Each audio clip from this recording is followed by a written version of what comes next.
right, we're going to go ahead and get started. I just want to welcome everybody and thank you for coming. A couple of announcements. So in November 12th, you have to register. OSP is going to do a presentation in West Vermilion. This is a day change, so it's on a Tuesday, not a Thursday, where they're going to break us up into 5 different groups. And if you have questions, specific questions for OSP, please send those questions because they'll prepare an answer for you. So send it to christraining@uabmc.edu. We will forward it over to Benita, and Benita and the staff will prepare answers for your questions. They'll help you fill out forms. What we're trying to do is help you fill out the forms completely so the process doesn't get stopped or slowed down. So that is November 12th. Then in November, and I'm losing my date, the 21st, Terry Sharp is going to be doing a presentation. We had a request on HIPAA and texting and recruiting. So she's going to tell us the do's and don'ts on those, which I'm really anxious to hear because a lot of our Facebook, all this Instagram, social media, what we can and can't do. So I think that will be great in terms of HIPAA. When is that? That is the 21st of November. It's on a Thursday. Seriously, can I go to Yes, yes, anybody can come, so please. Okay, so research orientation will also be on the 21st because of Thanksgiving.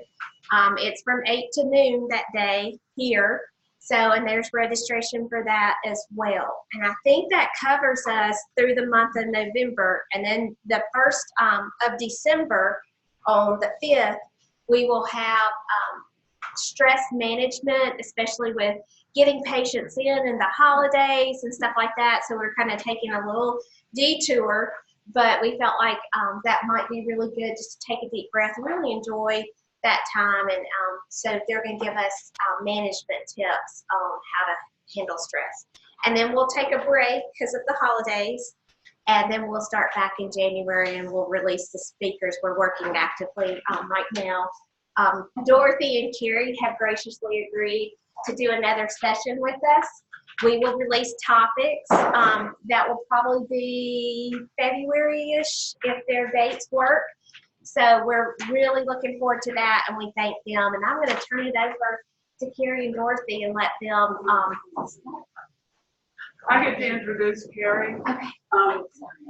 And those who were here at the last one know this story, but Carrie and I go way back to before she was Oliver. And we did community theater together. And one day, yeah, really. No.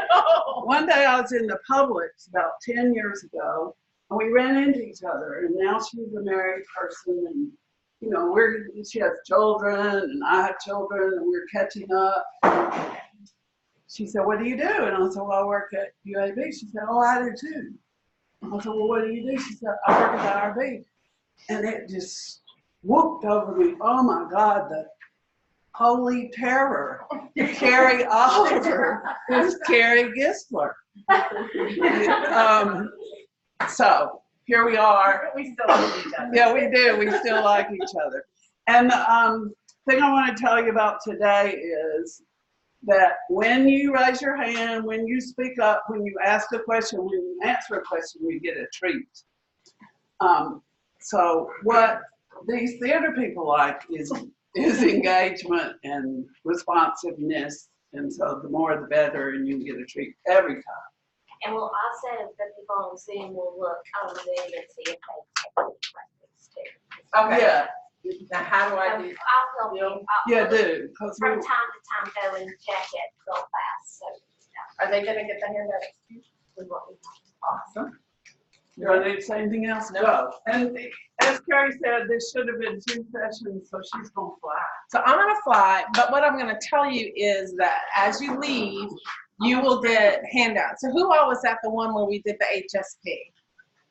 So not very many. Oh, cool. We have a new audience. So the way we did it is I went through some stuff, but then you got a handout that was the HSP with my little notes and the comment. Now, sorry, it's microscopic. I can't do that any better than what Microsoft Word allows. But I've heard that people have really appreciated those and have kind of kept them as little reference tools. So I did the same thing with the PRAF and the IPR. So almost everything that's here, well, everything that's here is on those. Not everything on those will be here. But I have 52 slides, so I'm gonna go. But I wanna also stop and talk. So if we don't get through everything, no, it's on the handout. And almost the exact same wording I'm using here. And the other thing, I just want to be sure everybody knows that what our hope is that we get enough information so that our submissions are complete and correct and what the IRB wants, and we don't have to go back and forth 100 times, and we can move through the approval process quicker. It helps us as submitters, it helps them as reviewers. Which is why this one took a lot longer, because I think that there are a lot of questions, more questions about the IPR than there are about the PRAFs. However, from an IRB's perspective, there are many more problems about the PRAF than there are about the IPR. So the PRAF took me a lot longer to go through. And the goal of this is to kind of show you what we're looking for. And a little back history that I can't afford the time to give you, but I'm giving you anyway, is that we have, for one reason or another, and there have been multiple reasons, we have not been able to do the kind of form overhaul that we've been wanting to do for about 5 years. So you guys are working with forms that we know are problematic, and yet they don't reflect some of the new changes, some of the thought processes that are going through the human subjects research community. So this is me telling you what we really want when sometimes we don't ask. So yay for us, but we're fixing that. We've gotten approval to make all these changes. So we're gonna start with project revision amendment forms. I'm gonna cover these main areas: personnel, protocol, identifications, that's the name of the section on the PRAF, types of changes, and then the description rationale. And I don't actually think I went to that. So general notes, as I will tell you, anytime, anywhere, any place, no matter what you're doing, no matter what form you're filling out, no matter why you're filling it out, please don't cut and paste. We could get t-shirts made with that, and if you just followed that, you probably solve about 30% of the problems.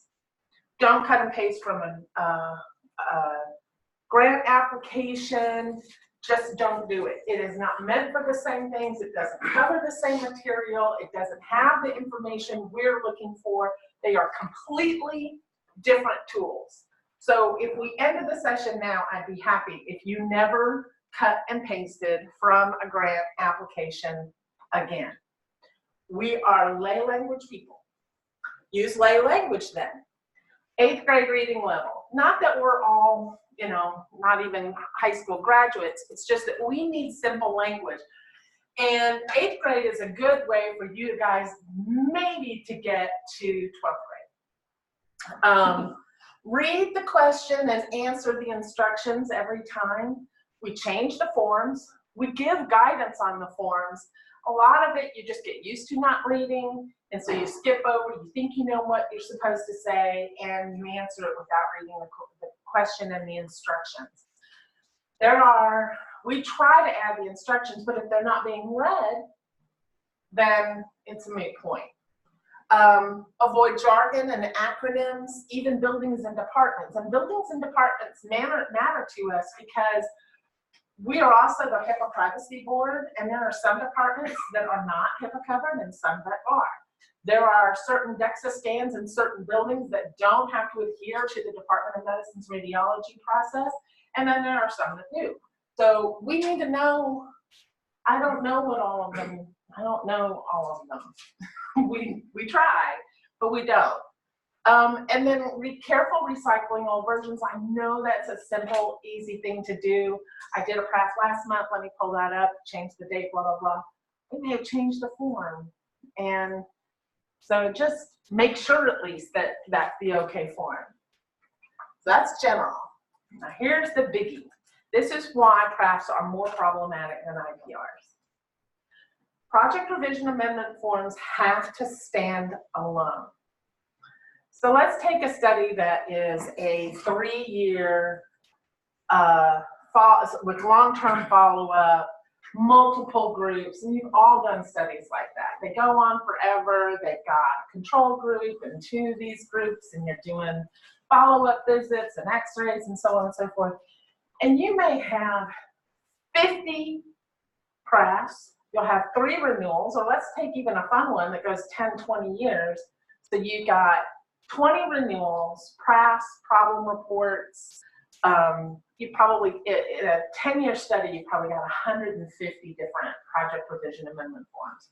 You revised the HSP a few times, things have gone on. In IRAP, we probably have, you know, for a study like regards, we have, which is a school of public health, we probably have, I don't know, 200, 300 documents, maybe more, for just your garden variety 2 to 3 year randomized controlled trial. We might have 50, 60, 70 documents, maybe more. And when you send us a PRAF that says, we want to recruit 18 to 25-year-olds, I don't know what that means in terms of the 200 documents you have, the changes you've made, what was originally proposed. We have 4,500 active protocols every year. We get about 150 to 200 PRAFs a week. We get about 30 initials, 35 initials of some kind a week. We get problem reports. IPRs, we get about 100. And I want to recruit 18 to 25-year-olds as that's my amendment. It doesn't tell us enough. We've got to dig. Now, what's the #1 issue with the IRB? Shout it out. Takes long. Takes long. Give her some candy. So every dig we have to make takes long. Adds to it. If you would say, we were previously enrolling 19 to 25-year-olds, but due to the fact that 18-year-olds are now considered adults, we'd like to change that. We'd go, okay, approved. But I don't know, we would like to recruit 18 to 25-year-olds. I don't know what that means. So I have to dig. I either have to dig in there, I have to call you, I still have to dig. But even if I called you, I've got to send it back to you so that you'll say what I just said a second ago. They have to stand alone as much as humanly possible. And that's what I'm going to talk about mostly. But let's go through personnel. So first of all, make sure the PI is accurate and all this information is accurate, because if you're managing several PIs and you're using templates, a lot of times this comes in wrong. Give us the phone number of the person who can actually answer questions. This takes long over there. That's us doing the rabbit chase. Oh, I don't know why my name is on that. I didn't fill that one out. Well, who did? I don't know. I guess Dorothy. Dorothy? No, I didn't. Carrie did. No, I just called Carrie and she said she didn't do it. Well, I don't know who did that.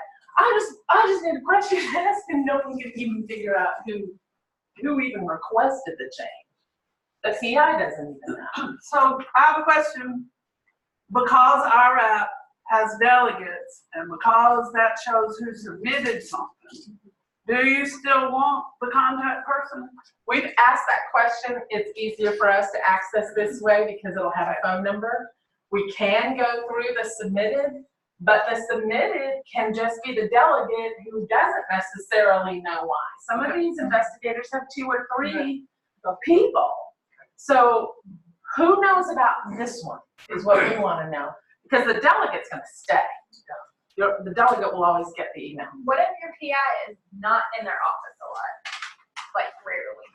She does a whole lot of email, but I can include her office number, but if you call it, you're probably not going to get it. Well, that's, so do you still want her office number? I see the emails up there, but you said you want to be able to actually reach them. Do y'all call and then email, or?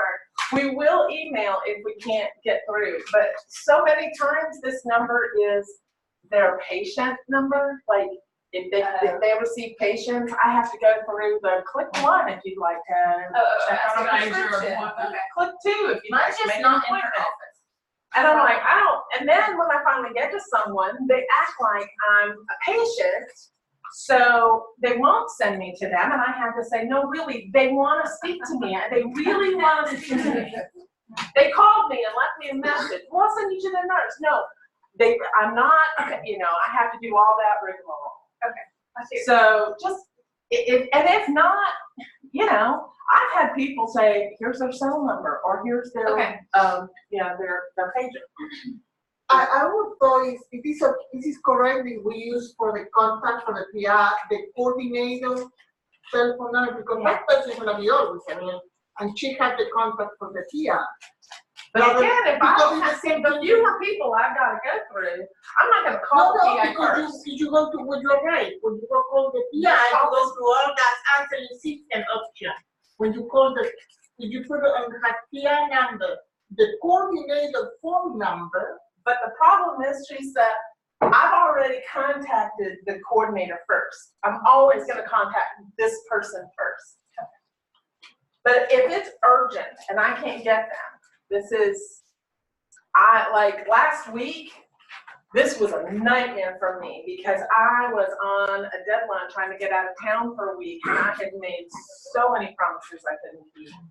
And I was trying to get these coordinators, and I couldn't. I needed one question answered, but I knew the PI could answer, but I couldn't get to the PI either. Maybe probably the physician pays you your reaction. Yeah, and sometimes you just can't. I know that. But don't put that main number. Don't put that one.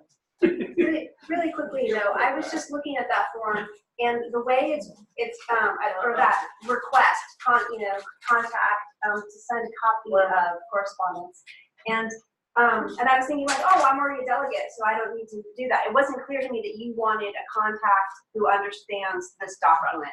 Like, it This wasn't clear to document. me that you were going to use that. It was Right. not clear to me. Who can So- I call when you wrote, we want to recruit 18 to 25-year-olds? so I'm Who saying can it's I not call? Now clear. you know that. They're Now, not, oh no, I know that. they're not gonna change the form until they can. But on my little handout, there's a little thing off to the side that says what I just said. And everybody, that little click on the IRB website where you can make a comment, make a complaint, ask a question, use it. Yeah. You will get an answer. So let's talk about types of changes. So we've gone through the personnel and all that, and now we're going to go types of changes. There's several. I think there's like 10 where you choose is protocol amended, is the protocol, something's not right here.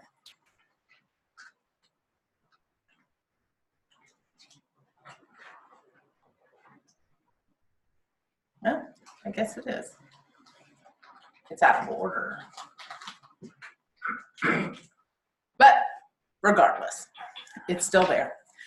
So one of the types of changes right at the top is ESU only. And remember, we changed. So if you're doing expedited research and you're filling out a PRAF, this section of the PRAF should only be completed if that is all you are doing, is doing an expedited status update. Now, the expedited status update replaced the continuing review for expedited. And all we ask is every 3 years, you let us know whether the study is still open and how many you've enrolled. No more IPRs. If it is in an ESU condition, and you will know if that's the case. But if you've gone 3 years, you're doing just a garden variety study, and you've gone 3 years, and you have not had to make one single amendment, you haven't had to do anything. Every 3 years, you will need to submit this document to say, yes, we're still here. That's all that is. You can have a whole separate conversation about that, but just know if you're changing anything else, adding anything else, submitting anything else, you will not mark that. Because the PRAF itself will serve as that. This is only if that's all you're doing. I don't get it, I'm sorry. You're saying that Okay. it's a kind of every year renewal. So, And I'm asking you to check. so every 3 years for expedited, if you have, all right, expedited status update, y'all remember the term from January when we did all the town halls about continuing renewal? So for expedited, there is no IPR anymore for new protocols. So let's say you've got a protocol approved today. And so that means that it conforms to the 2018 Common Rule. A lot of currently in progress expedited protocols have not been converted to this. But if you got one approved today, it would comply to the new rules, meaning no continuing review is required. And it will say it doesn't expire for 3 years. And it'll say it won't expire for 3 years. And it doesn't really expire. It's just in 3 years, we want, if we haven't heard from you, so every time, if you're on ESU, every time you submit a PRAF, every time you submit a problem report, you have done an ESU. Your 3 years restart. There's some knitted brows, so I'm gonna make sure that's understood. All ESU stands for is Expedited Status Update. When you submit any PRAF of any kind, you tell us we're still enrolling. You tell us that. So you have done an ESU. If you submit a problem report, it's on there now. You've done an ESU. But if you haven't had a problem report, and if you haven't had any need to do a project revision amendment for 3 years, then at that 3rd year, you'll need to submit the ESU only PRAF. You'll need to submit a PRAF that says, I'm doing my 3-year check-in. That's what that section is for. Only at 3 years if nothing else has been submitted. Yes. And is that notification automatically generated You will and know. sent by You the will know. OIRB? You will know. I promise. So just know you are likely rarely going to use this. All right, type of change and revision. And I can just tell y'all now, no way in hell are we getting through these slides. And that's We have to do part 2. And we may have to do part 2 for the IPR. So type of change, protocol revision. By protocol, we mean the sponsor's protocol or the HSP application, that protocol, or the non-human subjects application or the exempt application. So we mean either. I want to make a change. I want to change the recruitment age from 19 to 45 to 18 to 45. That's a protocol change. And that's all there is. Amendment is the same thing. A change is a change in the existing. That was a change. An amendment is, I also want to recruit 18 to 25-year-olds. I previously only recruited 46 to 70. Or, you know, there's a change versus an addition. Or I want to add a new group. I want to do a new survey. That's a new thing. Add a new evaluation. Mm-hmm. But I want to change some questions on the evaluation you already approved as an amendment. But honestly, we don't care which one you want. Sponsors protocol. Please provide a tracked protocol with either an itemized list of what was changed if it's sponsors protocol, or you have to do it. But we can't just go, here's your protocol, have fun. Because now what we're doing is we're taking a 100-page document or holding it to the light to see, well, that seems to have changed. Hard return. So there's something changed in there. We don't know. And it's surprising how many sponsors won't send a tract or even an itemized. Now, the good ones do, but there are some that are just like, here, you figure it out. So, no exceptions. We have to know what changed. We have to. And you can't put that burden on us. We have to know. And then we can also have a whole session on document names. But this is really important because the sponsors really like to see that what version of the protocol you sent to us, what was approved. So this is the way to do it. Sponsored protocol version 2.1, and this was the version date. You know, by the time you guys get it, it may be 4 months old. We need to know that it was 4 months old here. That tells them the version, the date, everything, and that goes on your approval letter, and they like that a lot. So make sure that you're following the naming convention there. For a revised application, you can either itemize them yourself, and we need to know why things have changed, or you can summarize them one or the other. But we have to have that information. Again, don't make us guess. Adding external personnel. Remember, it's external now because internal personnel are done through the e-personnel amendment, e-personnel form. So, stop. Yeah, I'm not going to be able to answer some of these. No, just be sure people understand you don't have to do the e-personnel form and a PRAF when you change personnel. That is true. You get that? I see a lot of E-personnel is a submission of its own. When you submit an e-personnel because you need to add Carrie Oliver, you just pull up the e-personnel form, hit uncomplete, make your change, hit complete, and save. I have to point something that maybe you don't know, but in the practical thing, when we have a new person coming to work and we need to ask impact training to get an electronic medical record, the research people and the IT research people, they need to have an amendment that says that person is part of the research study.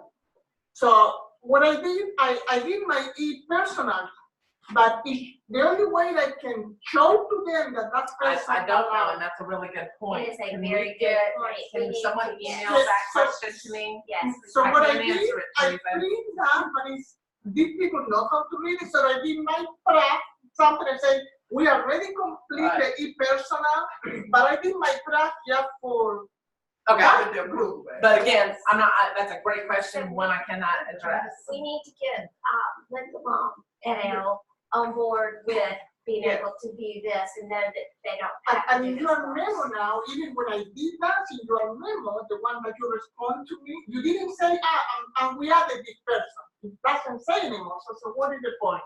So Again, I just In thought the it was- interest of the time, I cannot answer Yeah, that but question that is because it's a something that good maybe question. somebody really look at.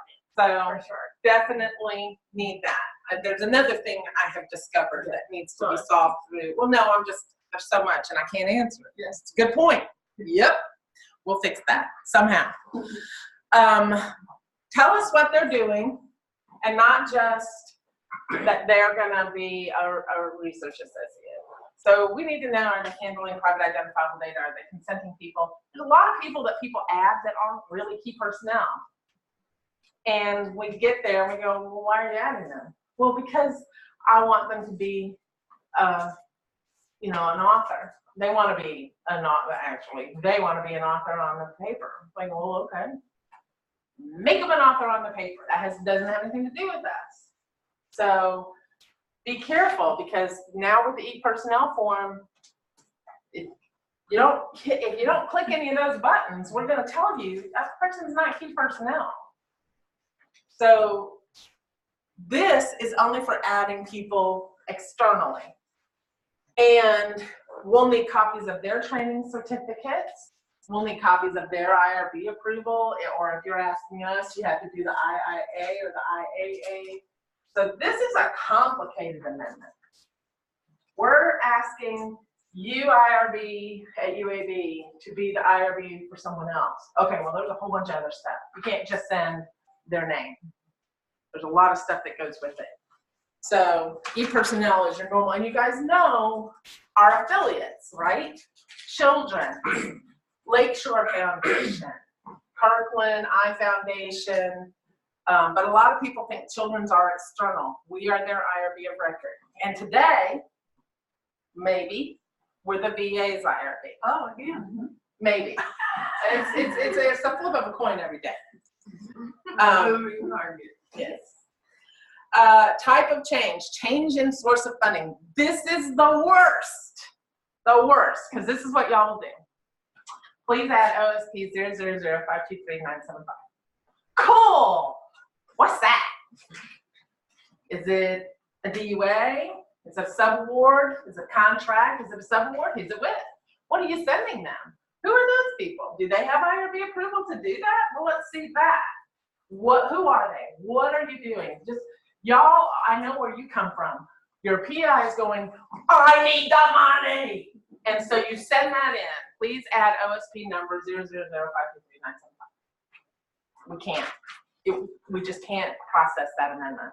Again, standalone. We have entered into a subcontract with the University of Michigan. They will receive the biospecimens that will be de-identified. They will only contain a code. We'll send them to them. It's being done. No identifiers, but it's a sub-award. Here's their IRB approval or their designation. In full sentences, full explanation, clear that you're adding them. What if you already had them in the application, you just didn't have the OSP number done yet? Then you would say, at the initial submission, we included the University of Michigan for receiving these specimens. However, at the time, we did not have the OSP number. Here's the OSP number. Again, standalone, approved. But just add OSP number isn't going to get you there. Does that make sense? That's the one that goes back nearly every single time because you haven't told us enough information. If it is new funding, we want to know, is it new funding replacing the old funding or additional funding? And if it's additional, what's it paying for that wasn't? Because we have to be kind of a little guardian of double dipping. So, all right, if it's new funding, which happens every 5 years on long-term contracts or happens yearly on some other contracts, if it's new funding or you were unfunded and now you got funding, well, did the title change? Because a lot of times when you're unfunded and then you get funded, the title changes. Did the title change? Cool. What about the scope of work? Did anything change there? No. Really? Because it said here you were going to draw blood on 1, 5, 7, and 9, and now it says you're doing 11 and 13 too. Well, yeah, we're doing a couple of, okay. Well, that affects your consent form. That affects your HSP. And you just said, add OSP number. So really, you have to know all that stuff so that we can approve it straight out. Would you say the added OSP number you're talking about, the OSP number for the amendment, adding that new funding? Are you saying? Because I don't think so. OSP, you yeah, that's the section, change in source of funding. So a lot of people just say, add OSP number. They'll mark that box. And I'm sorry, but I tried to figure out how we're going to change an OSP number, and we already have an OSP number in the project. You change it, you change the PR. You might be getting additional source of funding. Or you might have a renewal. So, but usually that's the amendment. Give that That amendment number. there. Yes, but there's a section. That number, Teresa. that's one, or Ter- that number one. Teresa. Sometimes it's a whole new OSP number. Yeah, sometimes that's. No, we see it every day. Yeah. But see, there's a whole section there on change in funding. So if they're doing subawards and they haven't done that, they'll mark that box. If their funding as a whole gets renewed, so like I said, some go yearly, most go every 5 years, but some go yearly. Or if you're changing the PI, that's gonna sometimes Or sometimes change the it. PI gets funding from a different source. Or it's additional funding. And that's what I'm saying. If it's additional funding, then we have different questions than if it's new funding, never before funded.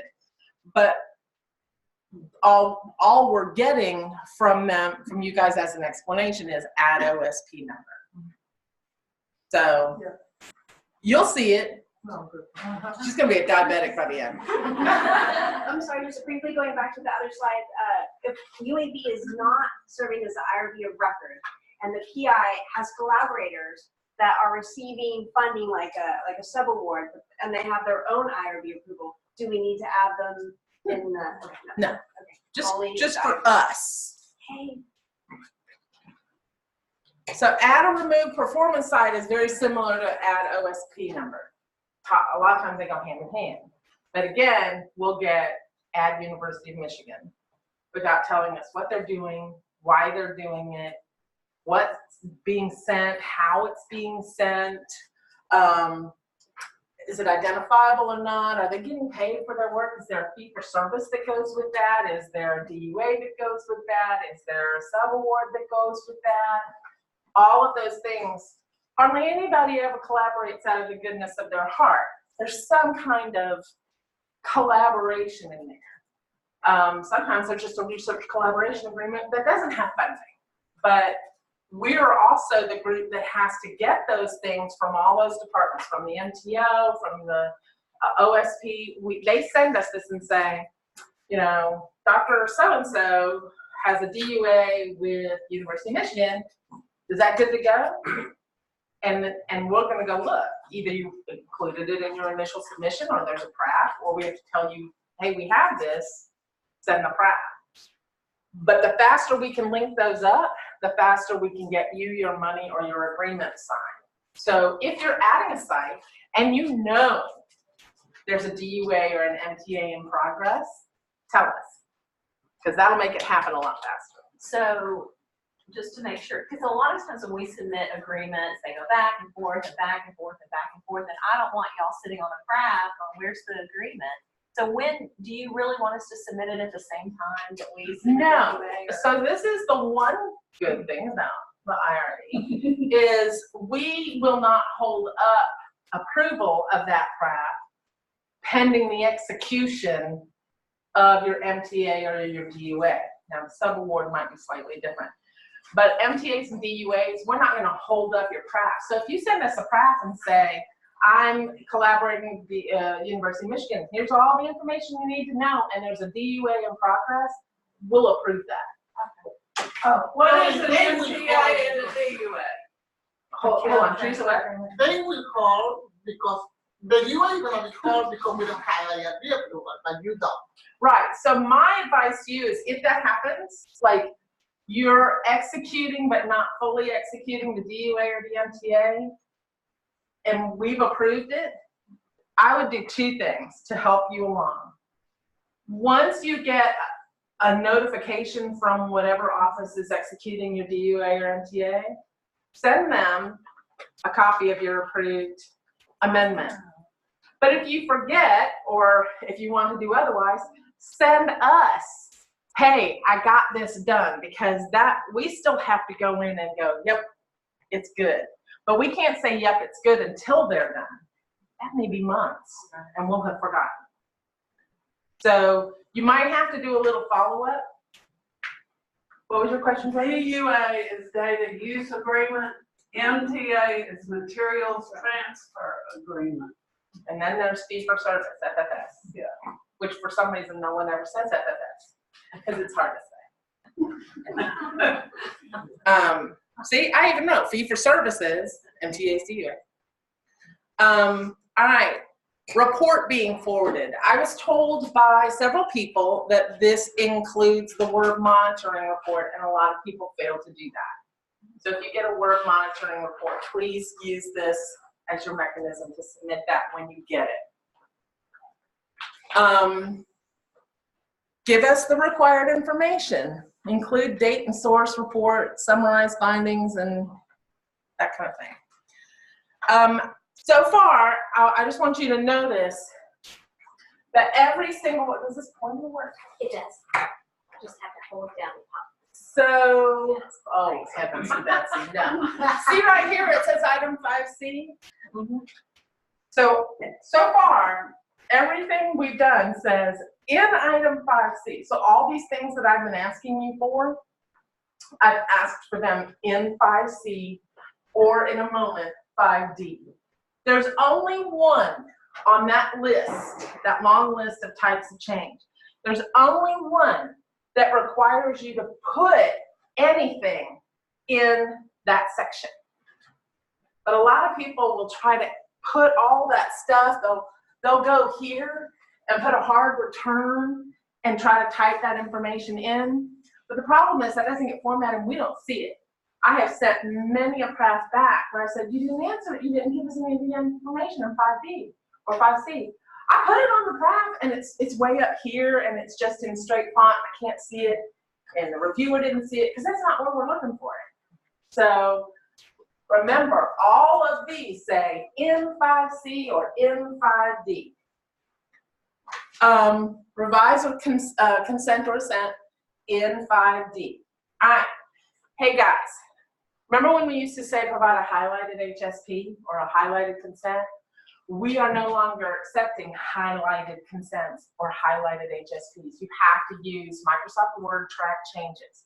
If there is anyone here or anyone you ever hear about who doesn't know how to do that, have them call me. I can tell them how to do it in 5 minutes. They can Google it online and watch, but you have to have track changes. Why? The highlighted will just tell you somewhere in here we changed something.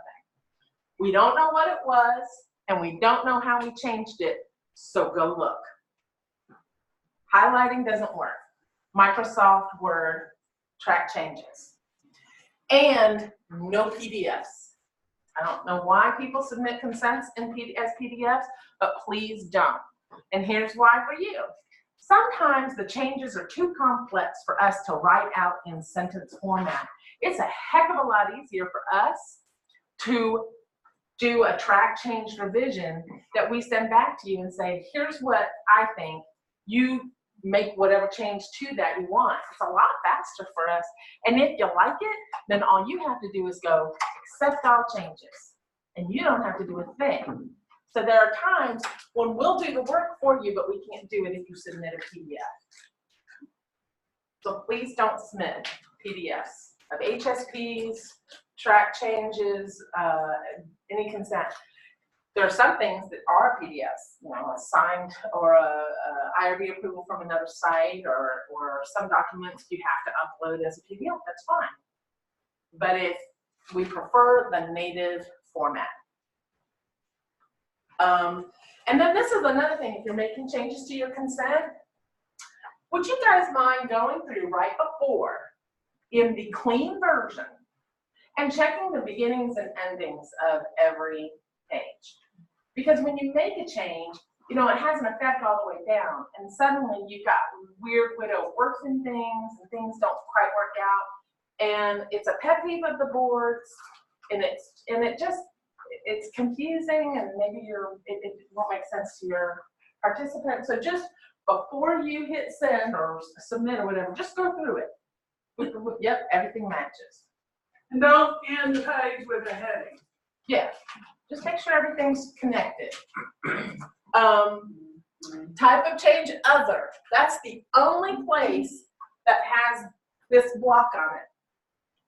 The only place that asks for in item 4 for you to describe what other means. But then it says provide details in 5C or D. So other. Some people use this to bring us a protocol deviation that really didn't have any big ramifications. You know, we had a participant leave without their goodie bag. That's never happened. I mean, that's not a thing, but there's no place to mark it there. It doesn't want a problem report. It doesn't. It's just, hey, we wanted you to know. So in there, you would just say protocol event or something. And then at the bottom, you would describe what it is. Okay? It will be rare. All right, 5C and 5D. Use lay language, use full sentences with periods and grammar and all kinds of fun things in them. Don't cut and paste, and be clear and don't rush.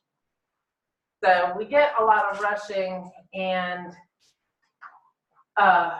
wrong names, misspelled words. Misspelled words aren't a problem, but there are some misspellings, and I couldn't tell you any right now, that actually could fit either way and change the meaning. And the board has actually sent things back for misspellings. Every change in deletion, addition must be accompanied by a reason for change. Why are you changing it? These are telling pieces of information. I'm adding this group because we can't recruit any of these people. Well, the board may want to look at your recruitment materials. You know, maybe you left off the fact that they're going to get $1,500. Hey, add that. But you won't have a problem recruiting then. Or, you know, so we want to know why the change is happening, because sometimes there could be risk issues that are being identified, and that's why we're no longer, you know, going to do these many blood draws, because our patients keep fainting and we're taking too much because they're really sick or whatever. So the reason for the change matters. So here, the recruitment flyer was not available at the time of initial submission, where we're submitting the flyers at this time. That's clear. Just 2 sentences instead of flyer. Per recommendations by the DSMPC attached to the report, the risks section of the HSP and consent have been modified. The report will tell me why. Due to low enrollment, we're adding additional methods of recruitment, and then you're going to go on and describe those recruitments. The PI is no longer with the institution. That's important. You know, PRAF should stand alone. That means you need to provide enough information without digging. So, what were you doing? What were you doing versus what are you doing now? Tell us that if you can. There are some protocols that I have advised people and successfully advised people, and not, it doesn't apply to every study. But if you have one of those weird studies where there is a key piece of information that everybody should know before they even start looking at it, like all of our participants are blue, which is why you see all these questions. Or I have a study in the School of Public Health that's being done in another country, and even though it's solely being done there, we are managing everything here. Even though it has an RAC approval there, we're managing everything here. So we always wonder why when we get it. Finally, I called her and I said, this is that one, it's NIH funded. Brazil doesn't have the same rules and regulations of the NIH. She is the PI, and even though there is a PI there, it's happening solely there. There are rules and regulations that we have to adhere to because it's NIH funded. So she just put the little blurb at the beginning. She typed out the blurb, said, what about this? And I said, that would go a long way in helping us understand every protocol deviation you submit, every protocol amendment you submit. So if you've got a weird study that you think would benefit from just a 2, 3, 4 sentences of, let me tell you what this is about before we get started here. Do that. It helps. It puts us in the land of your protocol. Oh, okay. So this is happening here. You're collaborating with that one, and I understand now. Now I have a basis to read it. So feel free. When you make a change, especially something like adding a recruitment method, or adding we're not recruiting enough, we're gonna compensate. A lot of people say we're not recruiting enough, we want to compensate. That sounds like enough, but go through, because there's ramifications to probably flyers, consent forms. We may need to know how you're paying them, whether they're students or employees on, So go take a moment and go through, does this have any ramifications? And I always tell people, if you'd had that information when you submitted the application to begin with, what information would you have had to provide, and what information would we have asked provided now?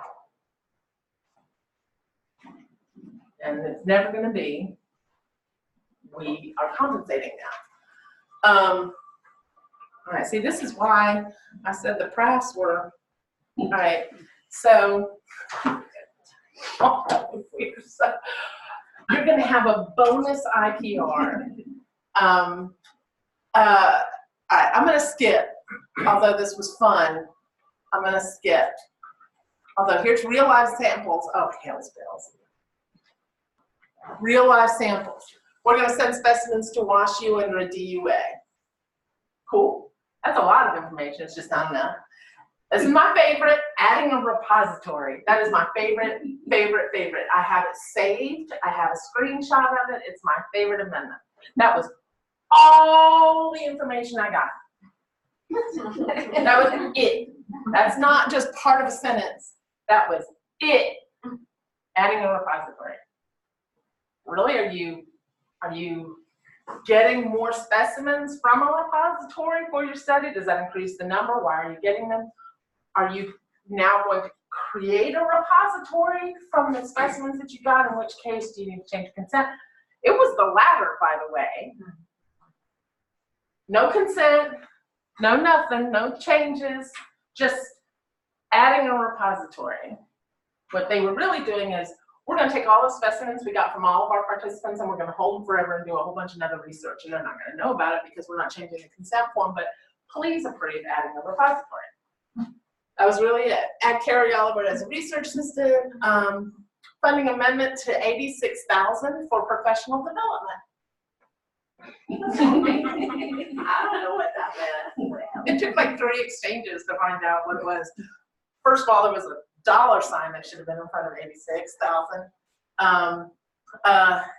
Increasing enrollment from 50 to 500. That's quite a leap. We're removing Visit 7. Cool. So just more. You understand these are not standalone. I have to dig. That dig means time. So IPRs, I have sadly 8 minutes. So I'm going to go over the things that I know you care about. Expiration dates. This here. Okay, so it is the most asked question. And the most asked question that I get on IPRs is, do I count my screen fails or withdrawals in 5B, which is total number enrolled? And I went, I don't know, because I don't process those. So I went to this person who processes them. And I said, where do they put the screen? Did they put the screen fails in? I don't know. What about you? Yes, they put them in. Okay, cool. What about you? No, they don't put them in. No consensus in my office. So 2 weeks ago, we had a staff meeting, and I said, look, I'm giving this. I know this is going to be asked. What are we going to do? So all senior staff was there, and there were literally, I think there were 6 of us there. There were probably 6 different answers on how to handle question 5 on the IPR. So when our new boss, Adam, looked around and went, oh, and it's like, yeah, it's just, we'll roll the dice, see what happens. So here's what we think we're coming up with. So here's what we think we're going to change it to. But notice I keep saying potential thing. Here's what we think we're going to do. 5A will be the total number of participants entered. We're going to not use the word enrolled anymore. We're going to say entered. That could be data or biospecimens collected without consent, or it could be participants who have consented. Okay, and you guys are all going to get a copy of this, right? Right?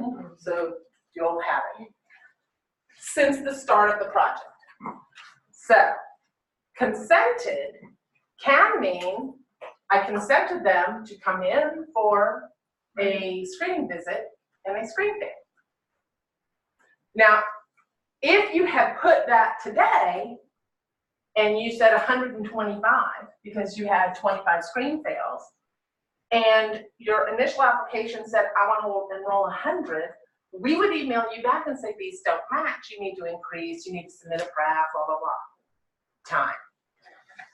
So the next question will be total number of participants entered, and remember that means consented or retrospectively.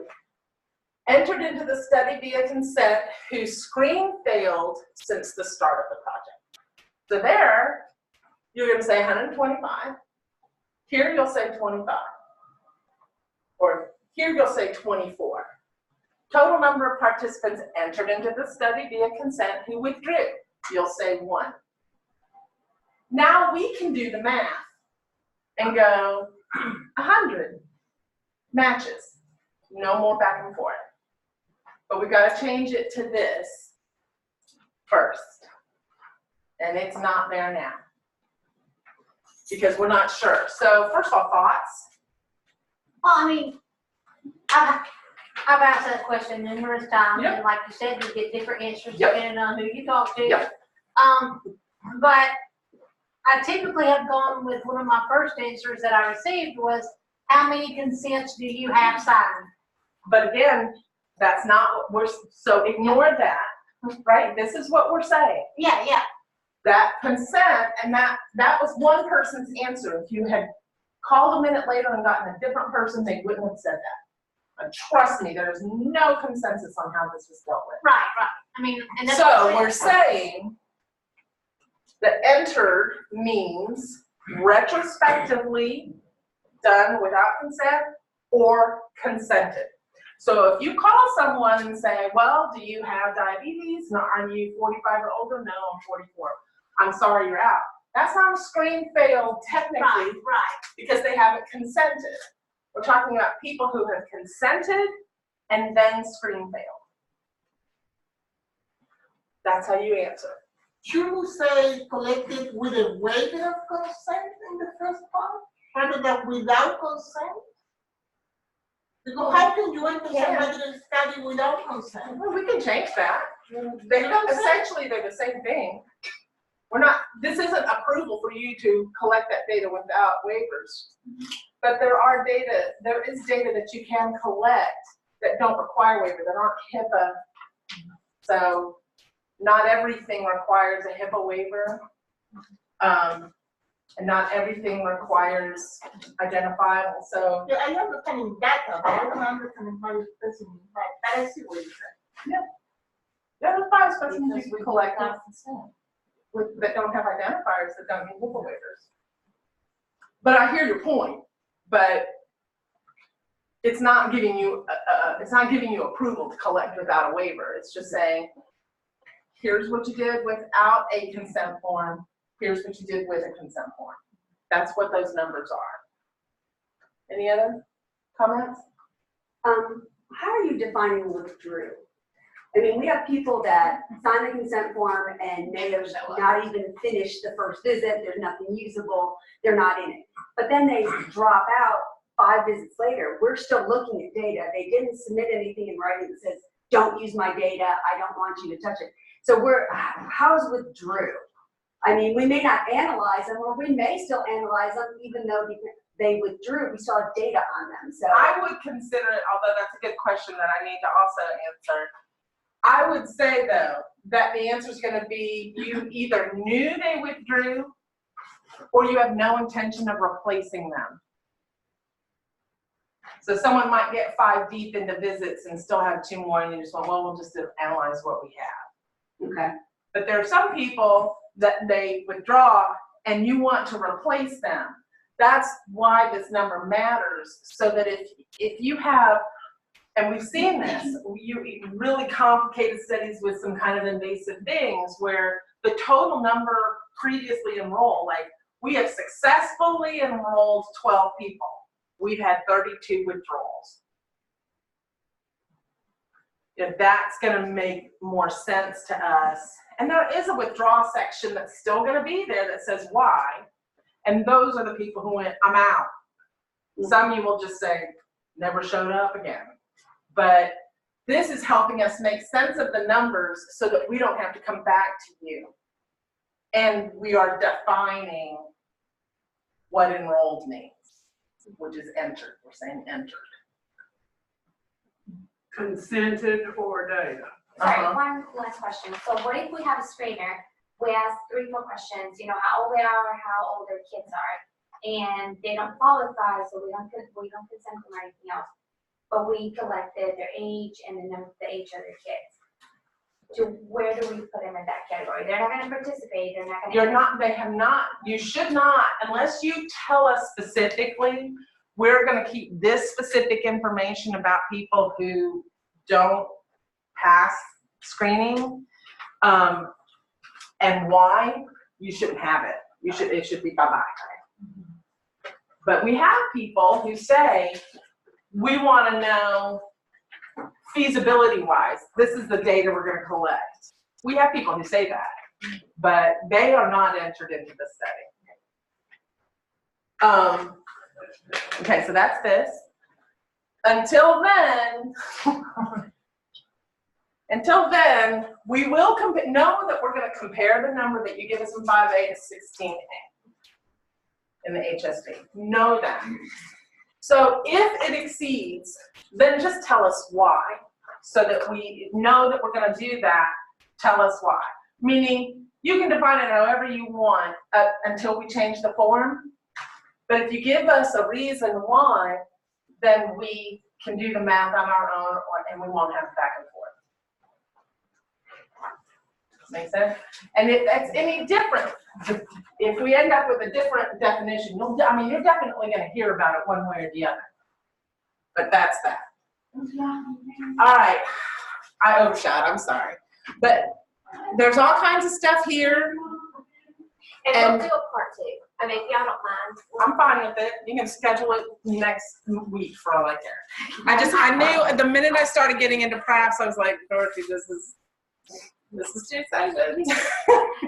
So we will get back with you when we schedule session 2, but we will do session 2. I think this is Session 2, part B. And also, on the bottom of your evaluations, we have some more sessions planned, but if there are specific forms you want us to do a session on, please list them.